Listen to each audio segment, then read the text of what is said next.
ایک نوجوان کو ایک لڑکی سے محبت ہو گئی۔ اس نے اپنے دوست سے کہا، یار، اپنی مسجد کے جو امام صاحب ہیں نا، مجھے اس کی بیوی سے محبت ہو گئی ہے، کیا تو میری مدد کرے گا؟ اس نے پوچھا، کیا مدد کروں؟ اس نے کہا، امام صاحب نماز پڑھ کر جلدی گھر چلے جاتے ہیں، میں چاہتا ہوں کہ تو ان سے کوئی مسئلہ پوچھ کر انہیں اتنا الجھا دے کہ مجھے ان کی بیوی سے ملاقات کا اچھا خاصا وقت مل جائے۔ اس نے کہا، ٹھیک ہے میرے دوست، میں ایسا ہی کروں گا۔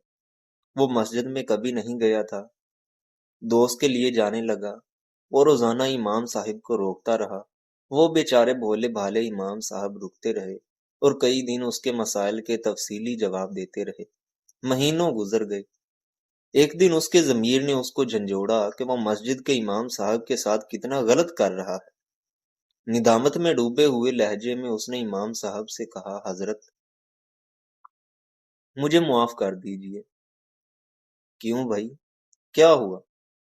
دراصل مجھے مسئلہ نہیں پوچھنا ہوتا تھا، بلکہ میں اپنے دوست کی مدد کرتا تھا۔ وہ اور آپ کی بیوی ایک دوسرے سے محبت کرتے ہیں۔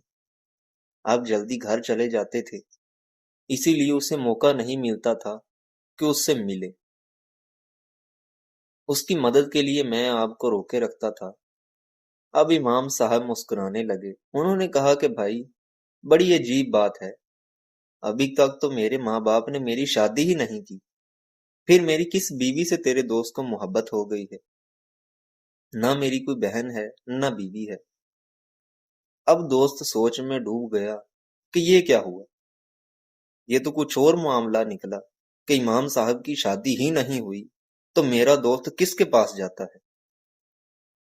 جب تحقیق کی تو پتہ چلا کہ وہ امام صاحب کی نہیں، بلکہ اس کے گھر جاتا تھا اور اس کی بیوی کے ساتھ ملتا تھا۔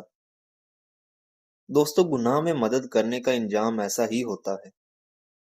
آج ہمارے بہت سے نوجوان دوست اسی طرح کی بدکاری میں ملوث، دوستوں کی محبت کے نام پر مدد کے لیے تیار ہو جاتے ہیں، اس کی مدد اخلاقی ذمہ داری سمجھ کر کرتے ہیں، لیکن اللہ تعالیٰ ارشاد فرماتا ہے، اگر مدد کرنا ہے تو نیکی کے کاموں میں کرو، گناہ میں مدد نہ کرو۔